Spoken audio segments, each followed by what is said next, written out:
So it's me again, I'm still Vijal at EURIX. I want to say welcome to our panel. And can you all just there we go, I've gone backwards.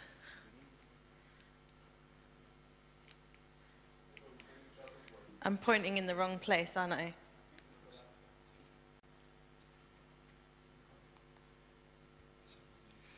Here we go.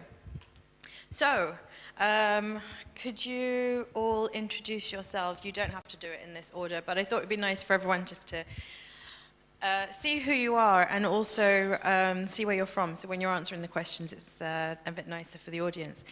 So, sure, ladies first. I just introduced myself in the previous presentations. Daniele from NaMeX. And that's it. Thank you. Hi everybody, my name is Angela Stanescu and I'm representing InterLAN from Romania. Thank you. I'm Nenad Kranjnovic, coming from Serbian Open Exchange. I'm Martin Semrad and I'm Executive Director at NIX.CZ in Prague and also now in Slovakia for a couple of years. I'm Bozo Krstajic from Montenegro Internet Exchange Point. All right, thank you. So, just as Serge said, what I did was we kind of had a little think about what questions have come up during the session on IXPs and also actually during the day that we could perhaps kind of expand on since we have a bit more time during this panel discussion. So, let's start with number one, and that is, what are the main challenges that your IXP faces? So, who wants to start with that? I've got a mic, so I will begin. It is a really good question because NIX.CZ is, I think, very old IXP. We are absolutely neutral and member-based exchange point, and we celebrated 20 years anniversary last year. And we discussed with our members at the general meetings what are the challenges, what they want from us, what we can provide. And I think that current main challenge for NIX.CZ is to provide to our members some security project which has name Phoenix, and we really hard work on it and prepare things in the security, because I believe that world is changing and it is necessary to be prepared also in the security things at the exchange points. Okay, so our challenges, let's see, lack of ports, for example. We just faced this year this problem, no more ports, so we have to switch the equipments to upgrade to a new generation, to come with new ports, 10G ports, 100G ports, and okay, this was done, but what about the other clients, members, partners who need lower capacity, like 100 megabits? So it was very difficult to accommodate everybody. If you take to a new generation, go to a new generation of equipment, there is no lower capacity. So we have to face this problem. Yeah, that's actually an interesting challenge, because in a way it's good, because you've got some growth. The traffic, of course. You've got the growth there, but then you're right. What about your members that want the lower grade ports? Yeah. So what did you do? Did you end up having two different switches, or yeah? This was the solution. But then did that then increase your other costs? For example, power, cooling, this will generate, space. of course. So then you have those challenges on top of that. Yeah. Yeah. Okay. Who's next? Okay. At the beginning, definitely it was the problem of building the trust of neutrality of SOCs at the community, and we succeeded. So we practically interconnected all the ISPs in the country. And now it's a question of funding future development of the infrastructure, because the trafficking is going up and the prices of the megabits per second are going down. So your income is going down, and you should invest a lot in new infrastructure of 100 gigs equipment Right. to catch the rise of the traffic. Yeah. So actually interesting that you mention trust there. Is that trust within the local network community, or to trust the IX, or in what kind of capacity? First of all, you had to get the trust from the local community and the local ISPs. Mainly local ISPs, because the local community mainly do not see you at all. Right. Most of the people do not know that SOCs exist at all. Yeah. So you had to convince the ISPs, the content providers, that you're really neutral and your real goal is to fulfill their needs. Yeah, and so how did you do that? Did you actually reach out to the membership, or Reach out every member one by one, speak with them, presented the ideas, presented the infrastructure, presented the way you are working for, then gave them a testing period, 1, 2, 3 months to convince themselves that everything we said is true. Right. And after that, we go in the agreement with started with commercial work. But a lot of work with your customers. Yeah, it does sound like there's a lot to put in, but in the end, it worked out. Well, we are still alive. Right. We are still learning every day. Yeah. Yeah, from our case, it's similar like in Serbia.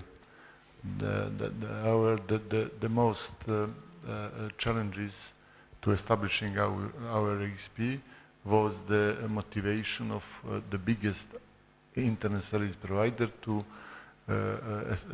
participate to be member of our internet exchange point.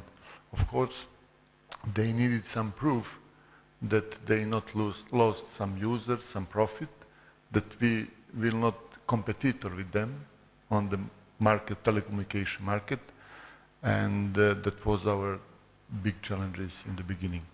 And of course, as you heard from my presentation, we succeeded.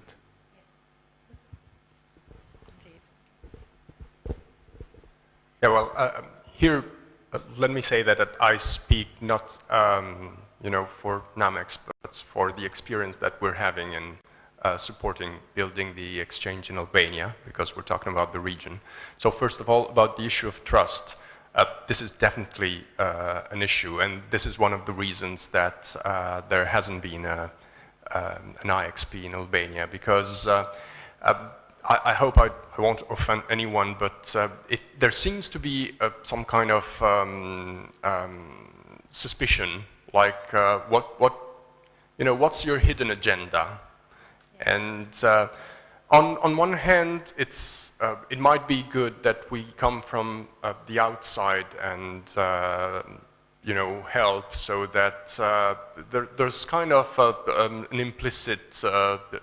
Foreigners are somehow different, so I don't know why, but somehow we would deserve more trust. I don't know. But yeah, there is this issue. And the second thing that I'd like to mention is that we're not in the 1990s anymore, and internet is not a game played by a few people. I mean, NaMeX, when it started, it was basically a BNC cable among 4 routers with friends that went to a bar and started the exchange. But that was 95. When you're starting an IXP now, part of the responses you get are, yes, but are you going to be 24/7? Is there going to be a NOC? Is this going to be redundant? How many locations? And you're like, okay, so we're starting an IXP. We can't be like perfect from the start. You need huge investments, and you need to start small, obviously. But again, in this day and age, ISPs have higher expectation of internet exchange points than they had when internet exchange points started in Western Europe 20 years ago. So do you think the requirements of the internet exchange points have changed from what they were, say, 20 years ago to now, from a member perspective? Well, Yeah. definitely, because 20 years ago, the internet was something like, wow, I got access to the internet. And now it, it has to work. And if it doesn't work for 5 seconds, it's crazy. And obviously, internet exchange points are not the key point of your infrastructure, is a redundant part. So, but sometimes it's hard to tell ISPs this. Like, it's not like if the internet exchange goes down, your network doesn't exist anymore. But they do rely more on internet exchanges now and on 24/7 operation than they did, well, 10 or 20 years ago. Yeah. Yeah, there's definitely Which is a good point in some ways, but tough for starting. Yeah, and actually also in many countries, internet exchange points are known as critical infrastructure. So there's definitely a serious need there. All right, thank you. By the way, we want to try and keep this a little bit interactive. So if you have any questions during the discussions going on here, please feel free to come up to a mic and ask any questions you may have. So, the second question I have is, are you doing anything to increase your membership? And if yes, what? Okay, I'll pass to the others because I basically had the whole presentation about it. So. Yeah. Okay, first of all, we are trying to bring more membership, like giving, of course, we have to treat everybody equally, so if one member receives one port, so everybody should receive the same. Also, you are organizing from time to time, maybe everybody already knows Romanian NOG, we have our own NOG, so we bring the community together to share their experiences,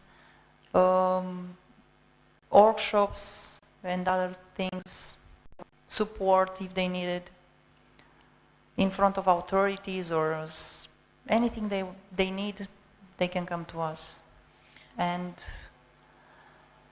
other services, like we are trying to develop more services which are in their best interest, I don't know, for their customer, like, I don't know, multicast service, other services.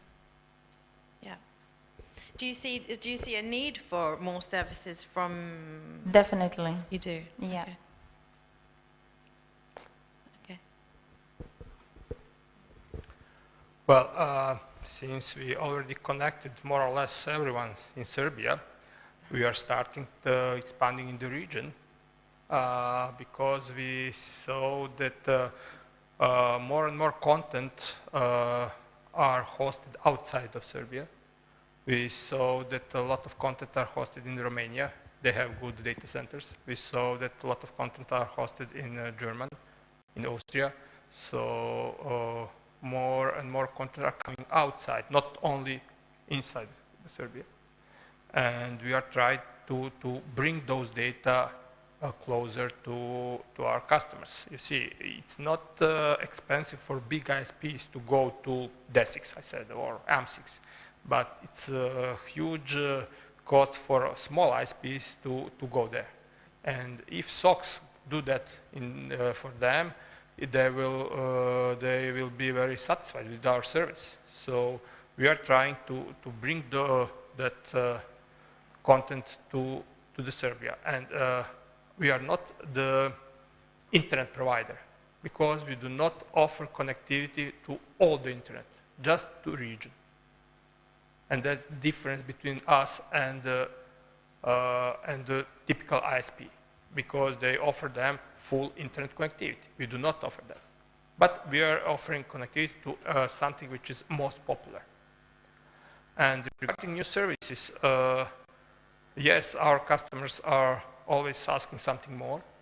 And one of the magic words these days is security and anti-DDoS protection.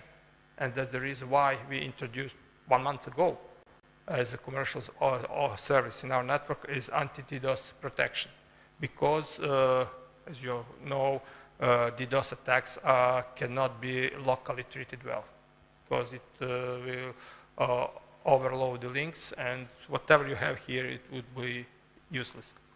It must be mitigated around the world on major IXPs, and we are offering exactly that service. So we are listening the needs of our customers and trying to fulfill their requests. So you mentioned local content being hosted outside of Serbia. Is there anything that you could do to encourage it to be hosted locally in country? Or is it just that you don't have the facility for that? Like data centers, you mentioned that there's more in Romania, for example, or is that a trust thing as well? As I said in my presentation, we have 6 POPs in Belgrade. And I said, maybe it's too much. But why we have 6 POPs? Because we are trying to have our POP in every data center and to offer to all the customers in the country possibility to connect to neutral infrastructure. We just as an example, Cloudflare is one of the big CDNs. We started with the connection with them in Sofia and then convinced them to come to Belgrade, and they opened the POPs in Belgrade because they saw it makes sense. There is a lot of traffic there. So we bring one CDN in Belgrade. So we are trying to connect the community, to offer them good internet with low latency.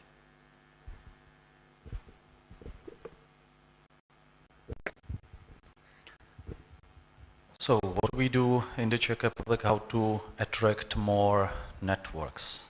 Is we choose 3 ways. One way is to attend international events and to speak with network operators, CDNs, content operators and others, and introduce our market, our members, and our strategy, what we do in the Czech Republic and in Slovakia.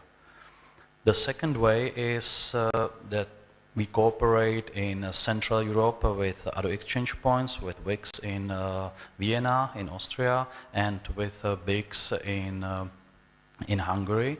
And together we organize once a year meeting with NAME-CE peering days, where we invite all the network operators to speak each others and negotiate peerings and to make a neutral platform where people can meet together internationally. And last thing or last way we choose is to attract more local people, more local networks, and we, for example, work with young people at the universities, where we stay and where we present at the technical universities what exchange points are and what is the mission of exchange points and what is the role of exchange points in the internet infrastructure. So, education and training is yeah, it's really important. Yeah. So, since the beginner, like Internet Exchange Point, first of all, we try to learn from older and experienced Internet Exchange Points in neighborhood and wide Europe. And of course, we listen our members, our network operators, ISPs in Montenegro. First of all, of course, we are a small country and we try to have many meetings face-to-face with the stakeholders and key persons in that companies. And we explain them benefits of Internet Exchange Points, especially in kind of security, because, you know, as Nenad said, that's more important benefit of connection to IXP, especially because we try to we almost connect the government network to IXP, and that's mean all Montenegrin citizens will have secure connection to some governmental services, some portals, etc. And of course, we try to promote some services, especially peering of our internet exchange point. In that way, we have some promotion or testing of, we offer some testing period without any charge that all, how to say, interested So trial network period. providers, yeah, have possibility to, how to say, test some benefits and some potential problems or something like that using our services. And that's promotion work. It's about a couple months or half years, and no problem, because as I said, we are non-profit internet exchange point. So how did the trial services go? Did you find that most connected members stayed, or did any decide not to stay on after they did a trial, or? No, we started, as I said, 1.5 years ago, and each network operators which connected to us and the promotion work will continue to working. That's good to hear. Yeah. Okay, still nothing from the audience. Ah, there's one.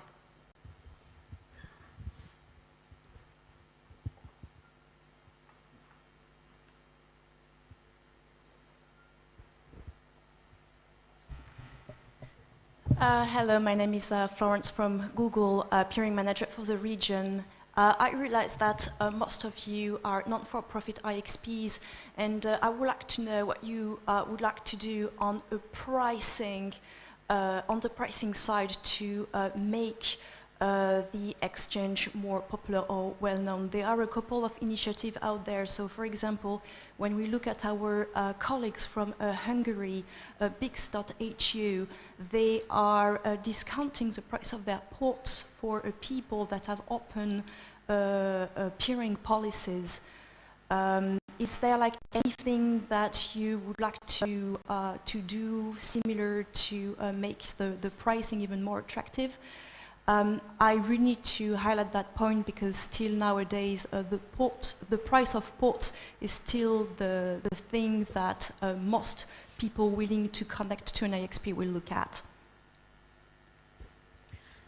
That's an interesting question. Thank you, Florence. Interesting question. Yeah, I discuss this discount with guys from Hungary before, how they can control who has open peering policy or not. So it is really hard, and I know this model, but I think that from our side, from a non-profit organization, it is necessary to calculate every year expenses, costs, and price with it.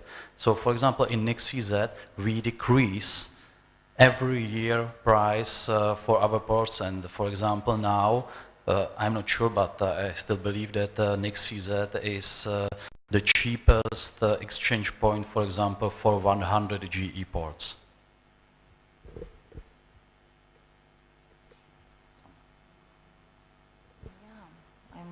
I'm only putting a question. Who's going to pay the bills in the end?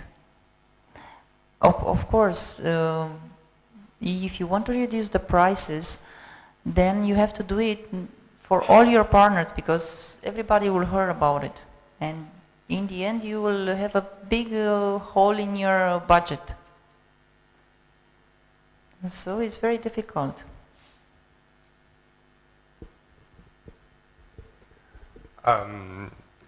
There hasn't been the prices for what will be the Albanian neutral IXPs have not been set yet, but we are thinking similar to the Montenegro model to have like a year of free participation to the IXP, because our first goal is to reach critical mass. So it has to be some kind of investment initially. But at some point, if you're a neutral and not-for-profit IXP, you have to be, on some ways, self-sufficient. So you need to balance your costs, which exist like people and infrastructure, equipment, with your revenue. So there has to be some price to pay.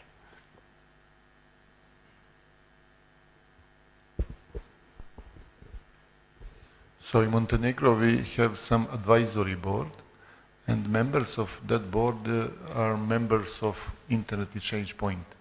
And they propose the list price for Internet Exchange Point, and of course we have some intention that when we connect almost all or many more internet service providers, we will decrease price just to cover costs of the working Montenegro Internet Exchange Point. Well, SOX is a private-owned commercial internet exchange. So the only money we have is the money that we got from our customers. And we have to buy the equipment, we have to buy for the infrastructure, we have to pay our people. So free things do not exist. Only question is who is paying for that. We are trying to follow the market, so we cannot charge to our customers as much we need. We are trying to be in accordance with the market, to offer them this good service for the price which is competitive on the market. And we struggle with that every day, to be honest. I understand. Thanks a lot for your honest answers regarding that topic. This is definitely one which is extremely important when organizations reach IXP. So thanks for highlighting all your thoughts about that. Daniel.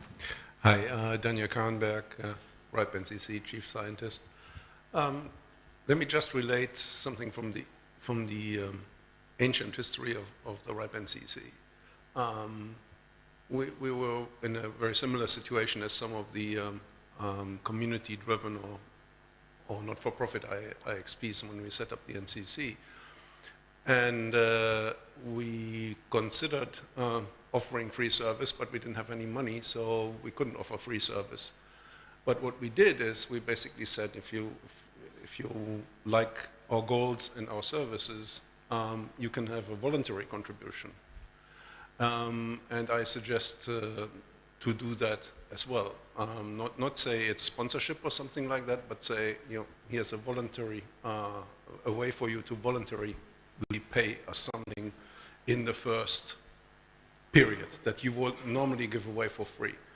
I think that's better for you because you get some income. It's maybe also be better for the people who want to get the free tasting because very often the sentiment is if it costs nothing, it's not worth anything. So maybe one idea is to just say, you get the free trial, but you may contribute something voluntarily. Just an idea.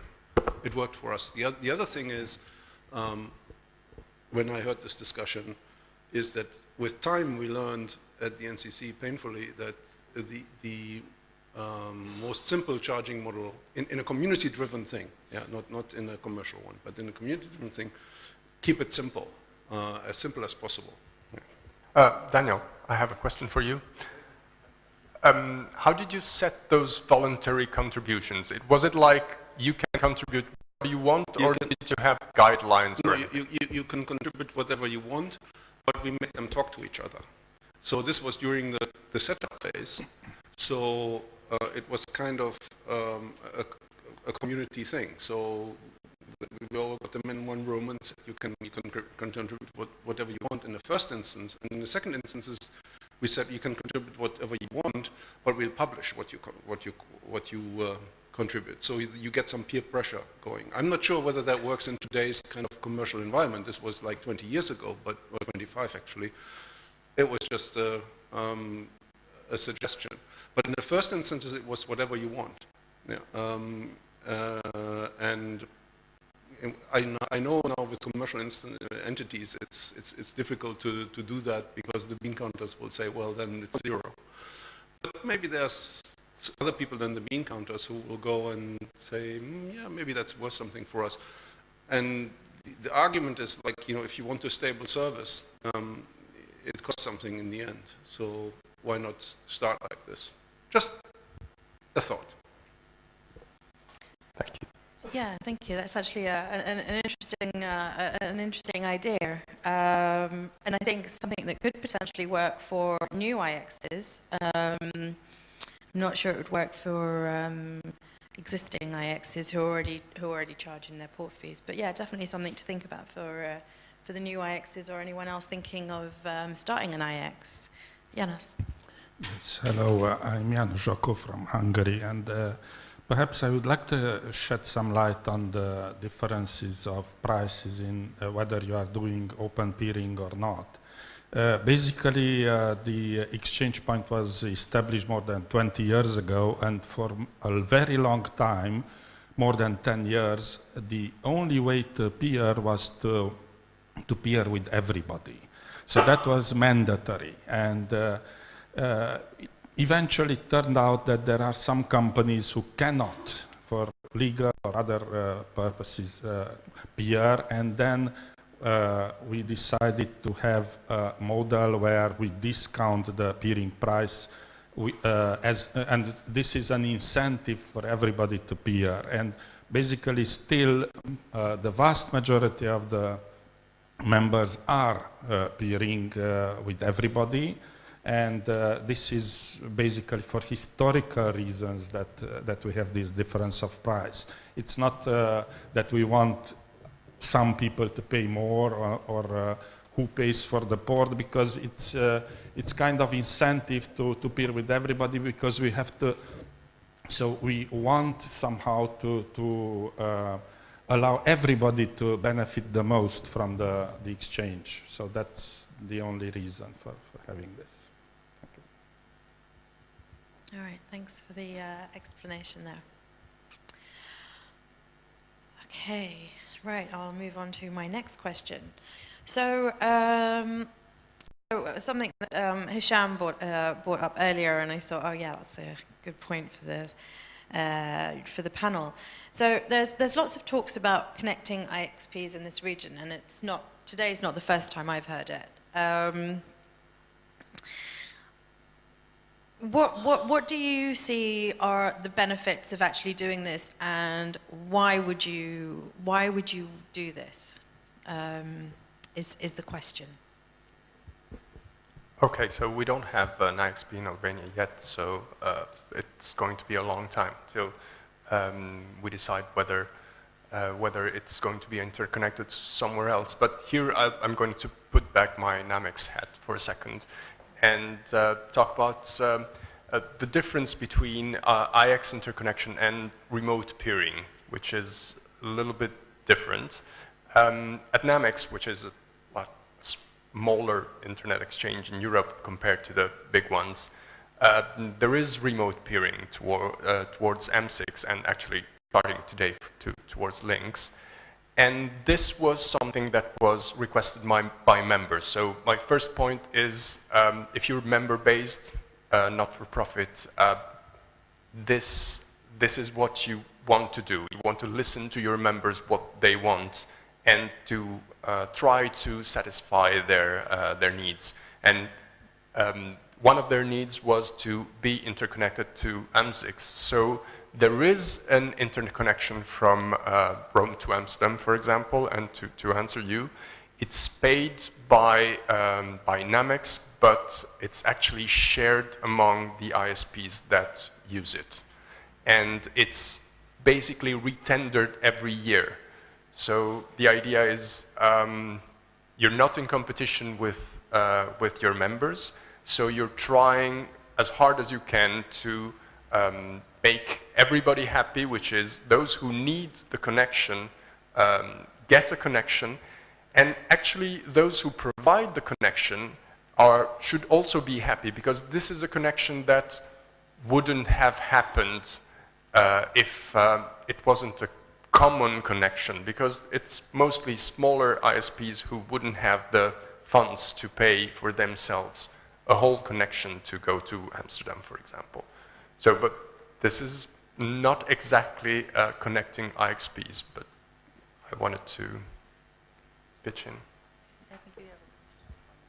Can I have a short question? Daniele again. Do you ever experience capacity problems on these, and how do you resolve them? No,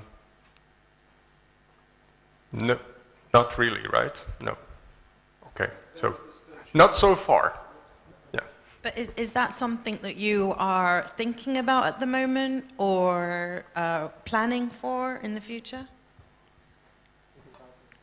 Think the capacity, like if you run out of capacity on the... But I think that the capacity is really, for the moment, good enough for the needs, right? In this moment we have... Maurizio, go to the microphone. Hello, I'm Maurizio. I'm from NaMeX Roma. Yeah, we have this 10 gigabits link between Roma and Amsterdam and now to London. And our customer, I think, feel it about 50% now.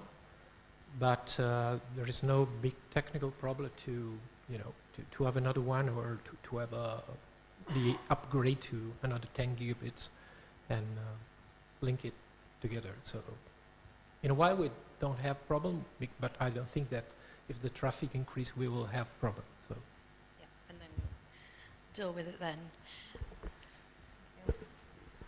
In Romania, we have 2 interconnections with 2 IXPs from the region, but also, as my colleague said, it was decided by the community, so our members requested and we did it. That's it. So, but for the future, we are still analyzing if it's good or not to interconnect with another IXP from the region. Yeah. So since you've connected to the other IXPs and being in the same region, do your members actually see a benefit? Yes. They do? Yeah. Because they're able to access Exactly.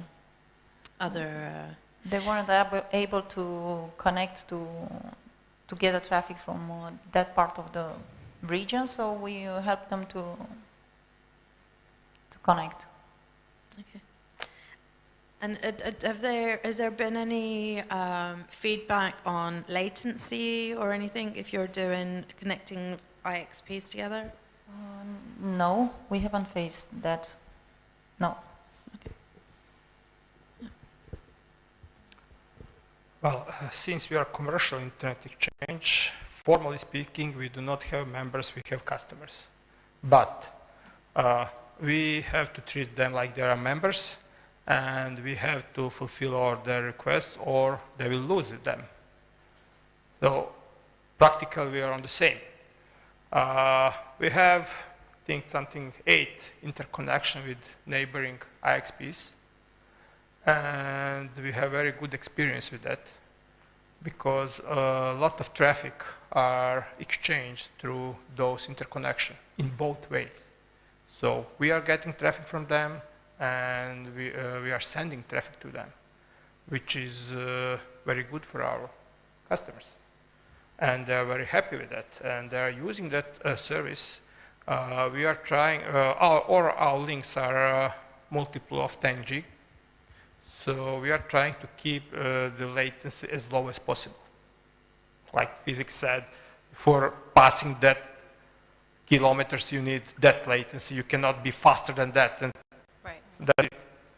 So we are trying to lease the direct capacity, and we are trying to keep those links between 15 and 70% of load, just to have a good service for our customers. If we see that the traffic is going up, we are scheduling the increase of the capacity. If the traffic is going down, we are decrease the capacity. So we are tracking the needs of our customers. And as I said, we had very good experience with interconnection with neighboring IXPs. Okay, so because you mentioned local content being based not locally, is that going to perhaps cause a problem for local content if they feel they can still connect to SOCs through Romania, for example? Then that's going to keep the Serbian content still outside of Serbia. Have you faced any issues like that, or is that something that you've... Well, that content is already outside of Serbia. We are just helping to bring them faster to Serbia. And other important thing is that a lot of people move out from Serbia, but they are still wanting to see the local content. So in that way, we are sending our local content to the people which right now are not here, but they want to see that local content, as we said. So we have the traffic in both ways. That's the reason why we have the traffic in both ways. Like TV channels. Local televisions are very popular in the Europe because our people living there like to watch Serbian television program.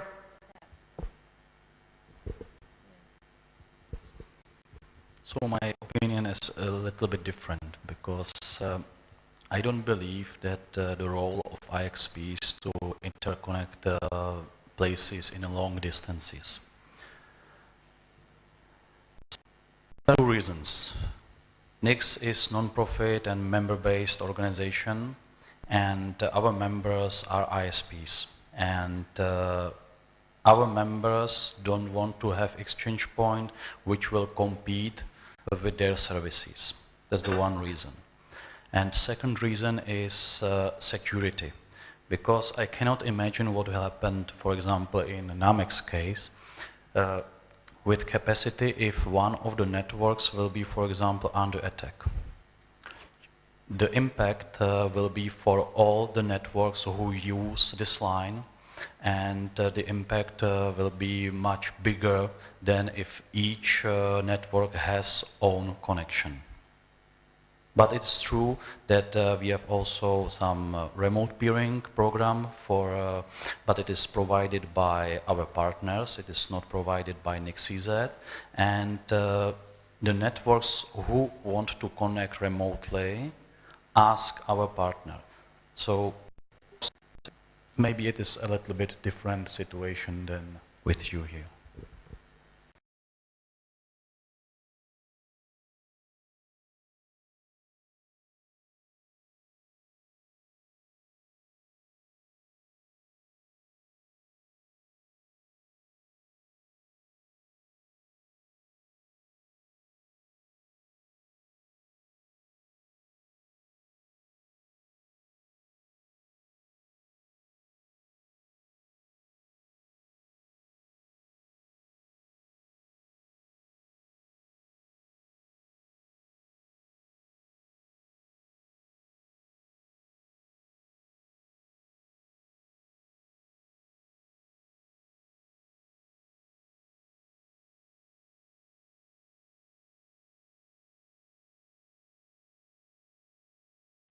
Services from us. And of course, we will probably find some solutions and establish connections as soon as possible. Of course, we will try and help our colleagues from Albania to establish their internet exchange point. Of course, probably, as we said from their presentation, they have some hops from Podgorica, almost on each connection from Shkodra, from Kukes. And we hope that we will establish connection with them, of course. Jean. Hisham Ibrahim, to the same point that was mentioned, I'd like to echo what Martin was saying, because I actually, I've seen in a lot of exchange points, they think the same way, that they do not want to be competing with their members, or their members do not want to see them competing with them. And the model of sharing the cost of international connectivity is not unheard of. They usually do that when, especially if they have CDNs that demand international connectivity for their caching and stuff. So the model of having an international connectivity that is divided amongst the members is there, but they just don't use it to interconnect between exchanges. They use it to, like I said, for caching and other services. And to the point I think Daniel was making earlier, you don't necessarily have an issue yet, because I don't think they've seen that they can use you for cheap transit, because the cost is now shared between everybody instead of them paying for it themselves. Well, but that is something that could actually happen.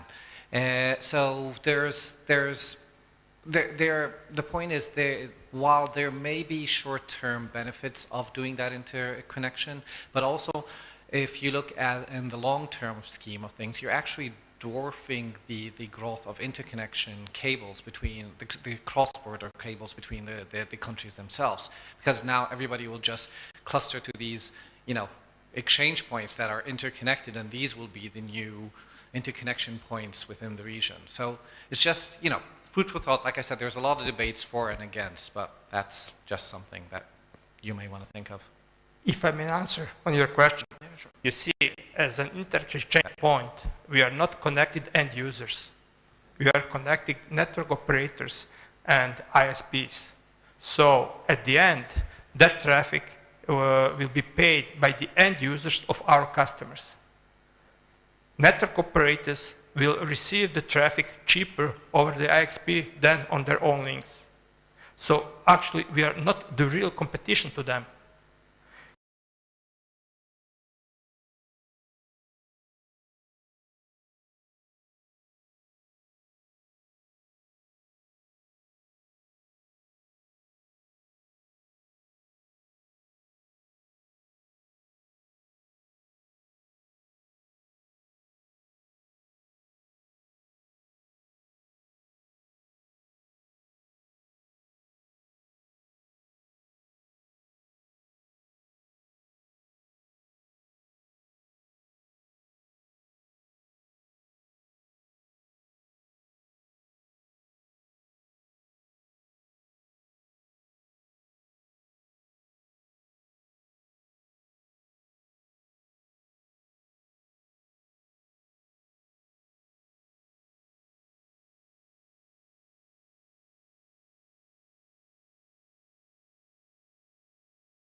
To start with that one. Find the customers that wish to pay a huge amount for money for our service.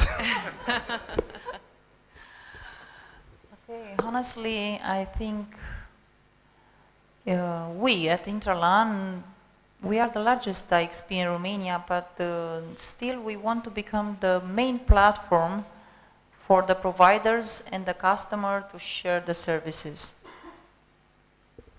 Any kind of service, not only internet, multicast, everything. Slow.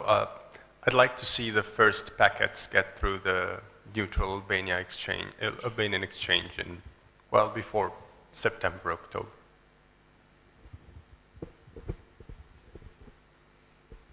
This is really a very good question. Only one wish. I think that only one wish is to have satisfied members who can rely to our platform, and yes, that's the most important wish, I think. Aww. That's from, that likes from Goldfish, yeah? One wish, oh, okay. So one wish is so to connect all ISPs in Montenegro to our or ISPs to internet exchange point. Of course, decrease the prices and focus to introduce new services. Only wishes. That was Connecting wishes. I wasn't counting, but that was true. No, but I think they're all very reachable goals, and I perhaps should have put a timeline on that. And then if we come back next year and say, so how well did you do? Did you pass the packets? And yeah, we got a question from Vesna. Hi, I'm Vesna from RIPE NCC, Community Builder. I have a gift for the internet exchanges specifically, but actually for all the not-for-profit organizations. We have a project at the RIPE NCC called RIPE Atlas that was mentioned already several times, and we also have a sub-project there which is RIPE Atlas anchors. One of them is hosted by SOX, and this year we actually also have a project where we donate those RIPE Atlas anchors to the organizations that cannot afford to buy them themselves, but are a very good place for hosting them, and IXPs are such a place. So at least 2 of your panelists would qualify for that sponsored RIPE Atlas anchor. We are looking not only for not-for-profit organizations, but for the locations that are not covered with existing anchors. And so once you have those first packets, then please apply for the sponsored anchor. And Montenegro Internet Exchange can already apply. So let's be in touch about that. Can we apply already? Well, you can apply, but you need to kind of exist first. I think that the question was, how long does it take? It takes, let's say, 2 months until between your application and us being able to like ship it to you and you installing it and so on. Okay. Thank you, Vesna. We already have it, so we have 1 anchor, we have everything, so thanks a lot. So we've got one in Prague, but we are going to install one in Bratislava in Slovakia. But infrastructure was not ready, but we will do it as soon as possible. Great, thank you. Thank you, Vesna. It's nice news for us. Alexander, please start to filling application as soon as possible. Okay, are there any more questions from the audience? Nope. Okay, well then I think we should say a big thank you to the panelists for being so open and honest with their answers and answering all the questions.